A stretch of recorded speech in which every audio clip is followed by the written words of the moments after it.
Well, folks, let's face it. We've all started a new skill, thinking we'll become the next Mozart, Kobe, or Picasso in 30 days, only to give up somewhere between day 3 and binge-watching a cat video compilation. I know this is a dilemma, so how do you actually stick with learning something new without getting overwhelmed or distracted? Let's break it down.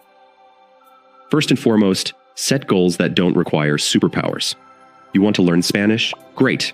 But maybe don't aim to be fluent by next Tuesday. Instead, set goals that won't crush your spirit, like learning 5 new words a day, practicing simple phrases, or watching a cooking show in Spanish. Bonus points if you also try cooking the meal. This approach is not just practical, it's stoic. Marcus Aurelius didn't say, conquer Rome in one afternoon. He said, step by step, brick by brick. Okay, not in those exact words, but you get the point. It is what you call the aggregation of marginal gains. You know what's underrated? Routine. It's not fancy, but it works. Try habit stacking, a status quo word for adding a new habit onto something you already do. Sip your morning coffee and read for 10 minutes, commute to work, and listen to a podcast. Scroll Instagram. Okay, stop. Maybe we shouldn't do stack learning on that one. And now this is the part you don't want to miss.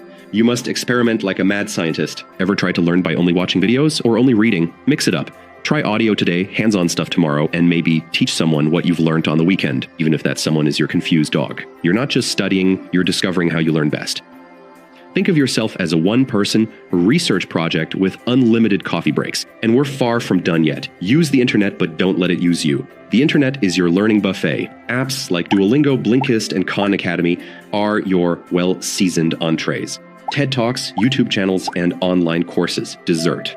Be intentional. Click with purpose, because even Seneca would have said, life is too short for bad content. Make everyday tasks your secret study hall. Have downtime? Use it. Waiting in line? Pop in an audiobook. Walking the dog? Listen to a podcast. Washing dishes? Recite those new vocab words out loud and freak out your roommate. Turn boring moments into bite-sized lessons. You don't need extra hours, just better use of the ones you already have.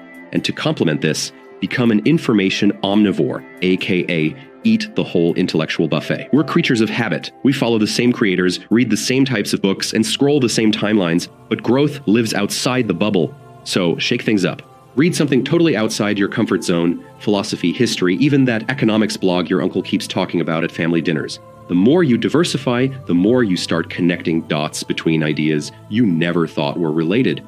And then, when you're done with everything, just pop your ideological bubble. But before we move on, here's a challenge. Find one idea you strongly believe and argue against it. Stoicism teaches us to challenge our perceptions, and this exercise is the intellectual equivalent of doing push-ups with your brain.